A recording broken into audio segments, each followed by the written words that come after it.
Hello friends, our subject is CVPDE and the subject code is 3130005 and unit 3 Lorentz series and residues.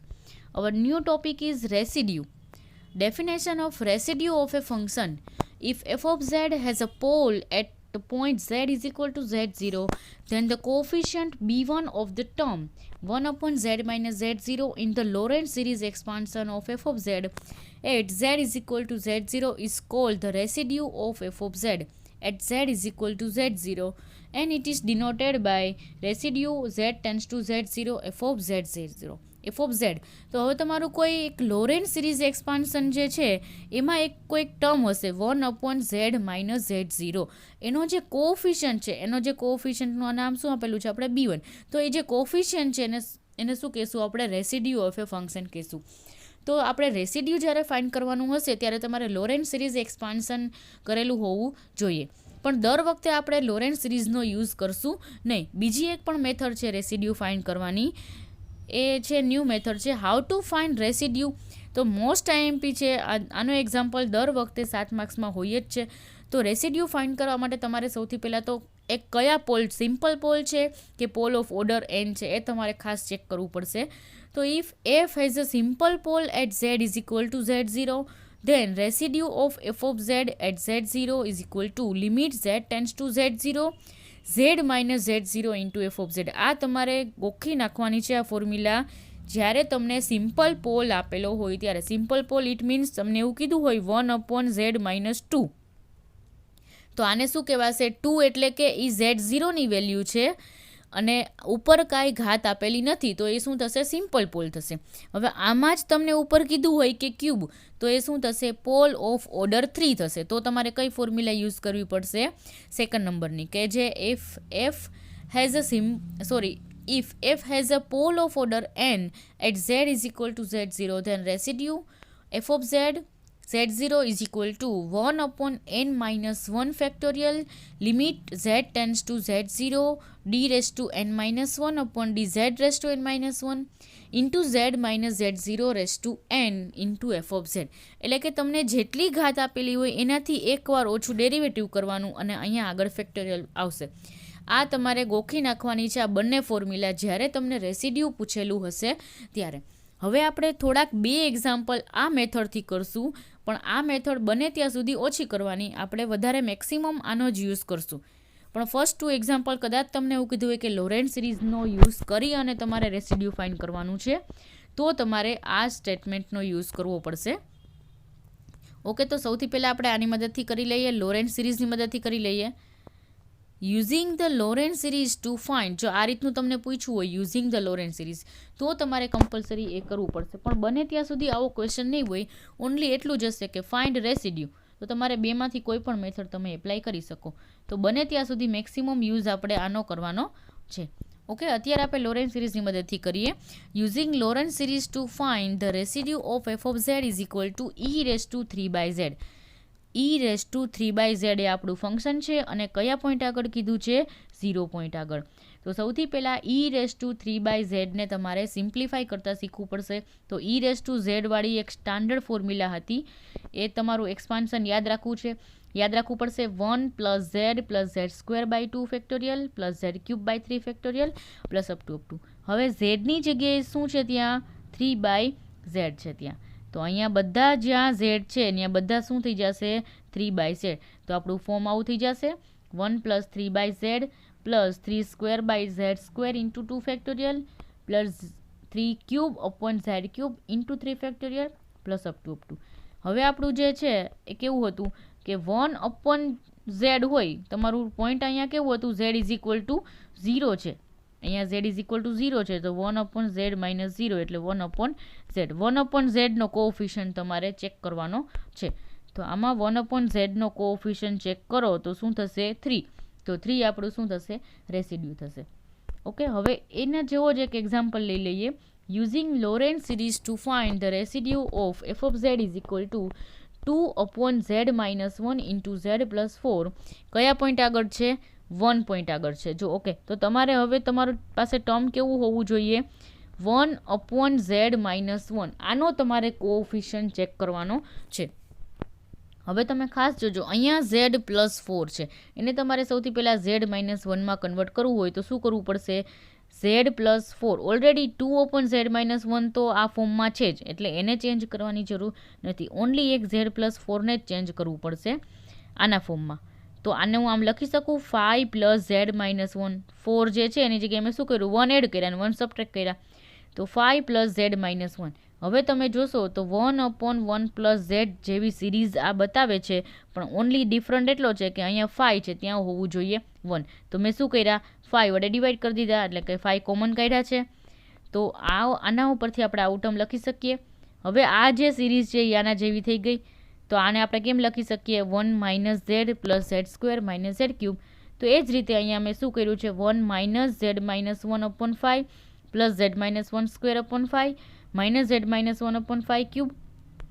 હવે આ 2/5 × z-1 અંદર multiply કર્યા છે, બધામાંથી એક એક સ્ટેપ ઉડી જશે, તો બધામાંથી એક એક સ્ટેપ કેન્સલ થઈ જશે, અને 5² એટલે 25 × 5 એટલે 625, અને અહીંયા 5 × 5 એટલે 25. તો એ રીતે આપણે બધા સ્ટેપ લખ્યા છે. હવે તમારે ચેક કોનું કરવાનું છે? 1/z-1. આ ટર્મ પહેલાં તો ફાઇન્ડ કરવાનું આમાંથી, અને એનો કોએફિશિયન્ટ જે છે એ આપણો રેસિડ્યુ બનશે.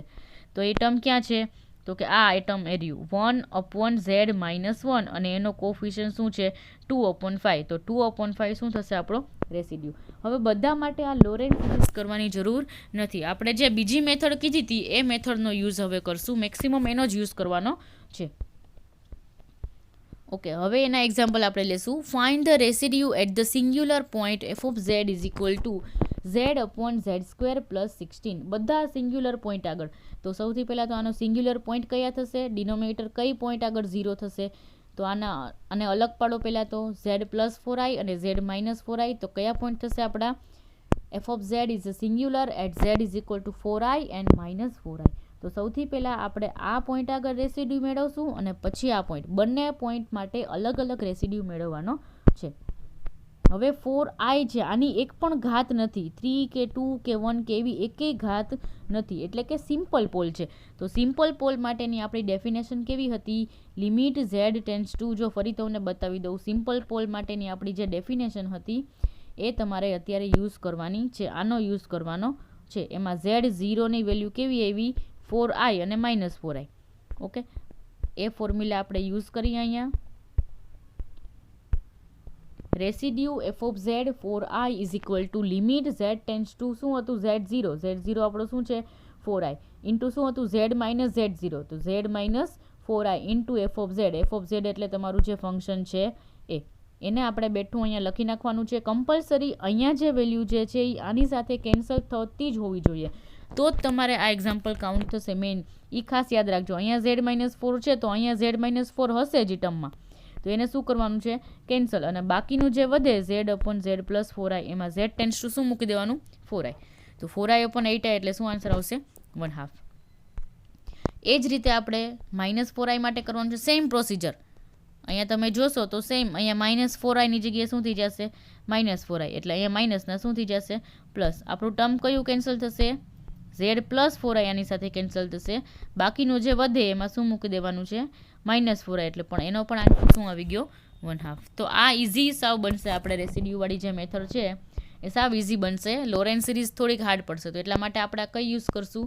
Find residue at the singular point of f of z, એનો યુઝ કરશું આપણે. Next example. Find residue at the singular point of f of z = 5z² - 4z + 3/z + 1, z + 2 and z + 3. હવે જો તમને લોરેન્ટ્ઝ સિરીઝ તમને કીધું હોય કે expand the Lorentz series, expand એવો ક્વેશ્ચન પૂછ્યો હોય, તો તમારે કમ્પલસરી આગળના એક્ઝામ્પલ માટે આપણે કઈ રીતે કરતા હતા? લોરેન્ટ્ઝ સિરીઝ એક્સપાન્ડ કરતા હતા, ત્રણેયને અલગ પાડતા હતા, a b કયું પાર્શિયલ ફ્રેક્શનની મદદથી અલગ પાડતા હતા, તો એ કરવાનું. અને રેસિડ્યુ પૂછ્યું હોય તો આ કરવાનું. એટલે ખાસ બંને કમ્બાઈન ના થઈ જાય એ મેથડ ધ્યાન રાખજો. ફરી આપણો f of z જે આપેલો છે એના સિંગ્યુલર પોઈન્ટ કયા કયા છે? તો કે ડિનોમિનેટર કઈ પોઈન્ટ આગળ 0 થશે? -1, -2 અને -3. ત્રણેયના અલગ અલગ રેસિડ્યુ ફાઇન્ડ કરવાના છે. ત્રણેયના અલગ અલગ રેસિડ્યુ. -1 માટે અહીંયા શું થશે? z → -1, એટલે કે z + 1 થશે. હવે z + 1 છે એ આમાંનું કોઈક હશે જ, એ એની સાથે શું થશે? કેન્સલ થશે. અને બાકીનું આટલું જે છે આટલું જે છે એ શું થશે તમારું વધશે, એ ફોર્મ તમારું વધશે. અહીંયા કેન્સલ થશે, બાકીનું વધ્યું એમાં z ટેન્સ ટુ શું મૂકી દેવાનું છે -1. તો -1 મૂક્યા, સિમ્પ્લિફાય કર્યો, આન્સર આવ્યો 6. એ રીતે રેસિડ્યુ f ઓફ z -2, તો z ટેન્સ ટુ -2 એટલે અહીંયા z પ્લસ 2, તો z પ્લસ 2 વાળું કેન્સલ થશે અને બાકીનું વધશે, એમાં z ટેન્સ ટુ શું મૂકવાના છે -2 અને સિમ્પ્લિફાય કર્યા, 31 આન્સર આવ્યો. ફરી એ જ રીતે residue of f of z -3, z tense two -3, z plus 3 એટલે અહીંયા જે f ઓફ zમાં જે z પ્લસ 3 વાળું હતું એ ટર્મ આની સાથે ક્યાં થઈ જશે, કેન્સલ થઈ જશે. બાકીનું વધ્યું એમાં z ટેન્સ ટુ -3 મૂકો એટલે આન્સર આવશે 30. Okay, next example.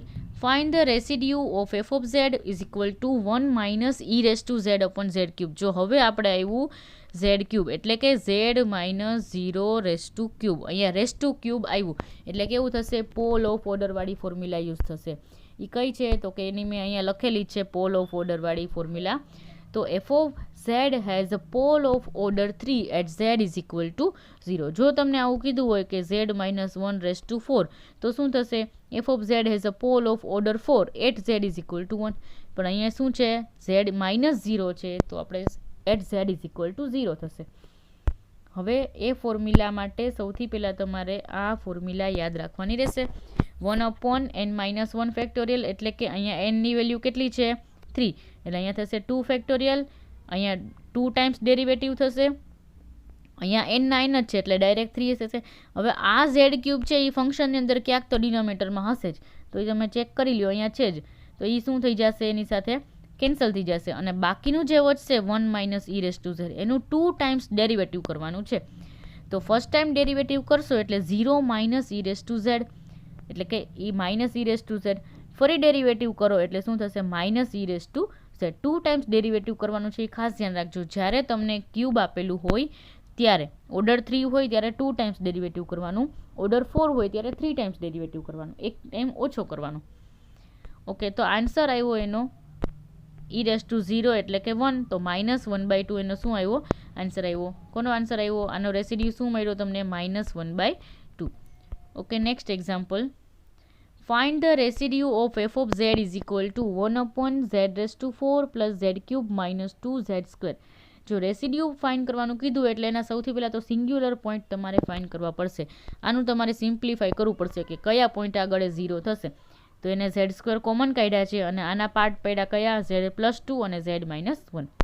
તો અહીંયા તમને ક્લિયરલી દેખાય છે કે z is equal to 0, z is equal two -2 and z is equal to 1. તો આ ત્રણ માટે રેસિડ્યુ ફાઇન્ડ કર્યા છે. સૌથી પહેલાં -2 અને 1 માટે કર્યા છે. શું કામ, તમે અહીંયા જોશો તો અહીંયા એકી ઘાત આપેલી નથી, ઓનલી 1 જ છે એટલે આ સિમ્પલ પોલ માટે છે. અને અહીંયા છે 2 એટલે કે આ જે છે z² એટલે z માઇનસ 0 એટલે કે 0 વાળું જે છે સિંગ્યુલર પોઈન્ટ, એમાં શું તમારે યુઝ કરવી પડશે, ઓર્ડરવાળી યુઝ કરવી પડશે, ફેક્ટોરિયલવાળી, 1 અપોન n માઇનસ 1 ફેક્ટોરિયલવાળી. આના માટે એ તમારે યુઝ કરવી પડશે, આ બંને માટે સિમ્પલ પોલવાળી. તો સૌથી પહેલાં એને સિમ્પલ પોલવાળી યુઝ કરી લીધી છે, લિમિટ z ટેન્સ ટુ -2 અને ફરી આનો અહીંયા ફેક્ટર લખો z પ્લસ 2, એ કમ્પલસરી f ઓફ zનો આ ડિનોમિનેટર છે એની સાથે કેન્સલ થતો જશે. બાકીનું વધુ એમાં z ટેન્સ ટુ -2 મૂકો એટલે આન્સર આવશે -1/12. એ જ રીતે z ટેન્સ ટુ 1 તો z -1 કેન્સલ થશે, બાકીનું જે વધ્યું એમાં શું મૂકવાનું છે z ટેન્સ ટુ 1, તો એનો આન્સર આવશે 1/3. હવે જે છે 0 વાળું, f of z is a pole of order 2 at z is equal to 0. Residue f of z 0 is equal to 1 upon n minus 1 factorial. જો યાદ રાખો n માઇનસ 1 એટલે શું આવશે, 1 અપોન nની જગ્યાએ શું છે 2 એટલે 1 ફેક્ટોરિયલ. n માઇનસ 1 ડેરિવેટિવ હતું તો શું થઈ જશે 2 માઇનસ 1 એટલે કે 1 ટાઈમ ડેરિવેટિવ આવશે અને અહીંયા તમારું જે ફંક્શન હતું f ઓફ z અને ઇન્ટુ z માઇનસ 0². હવે આ જે ટર્મ છે એ f ઓફ zમાં જે ડિનોમિનેટરમાં છે એની સાથે કેન્સલ થઈ જશે, એ હશે જેમાં f ઓફ z વાળું તમારું જે ફંક્શન હતું એમાં z² શું થઈ જશે કેન્સલ, અને બાકીનું જે ટર્મ વધે એનું 1 ટાઈમ શું કરવાનું છે ડેરિવેટિવ. આ તમારી ફોર્મ્યુલા છે, ફોર્મ્યુલા ઉપરથી જ બધું કહું છું. આનું તમારે ડેરિવેટિવ કરો તો શું થશે, ડિવાઈડનો રૂલ છે, આ ડિનોમિનેટર એમનેમ, અંશનું વિકલન શું થશે 1 નું 0 થઈ જશે એટલે આખું સ્ટેપ 0 માઇનસ ફરી આનું derivative z² plus 2z minus 1 નું 2z પ્લસ 1 અને ડિવાઈડમાં શું થશે એનો સ્ક્વેર થઈ જશે, z square plus z minus 2નો સ્ક્વેર. આ કઈ ફોર્મ્યુલા યુઝ કરી છે? યા અંશ અપોન છેદ વડે જે છે ને તમારે ડિફરન્શિએશનની ફોર્મ્યુલા એનો યુઝ કર્યો છે. આ થઈ જશે માઇનસ કોમન અંદર મલ્ટીપ્લાય કરશું તો માઇનસ 2z માઇનસ 1 અને આ Z square plus z minus 2 whole square, એમાં ઝેડ ટેન્સ ટુ 0 મૂકો તો આન્સર આવશે -1/4. ઓકે, અહીંયા આપણે રેસિડ્યુવાળા એક્ઝામ્પલ કમ્પ્લીટ કરીએ. નેક્સ્ટ જે આના પછીના લેક્ચરમાં રેસિડ્યુવાળા જ એક્ઝામ્પલ લેશું થોડાક વધારે. Okay, thank you.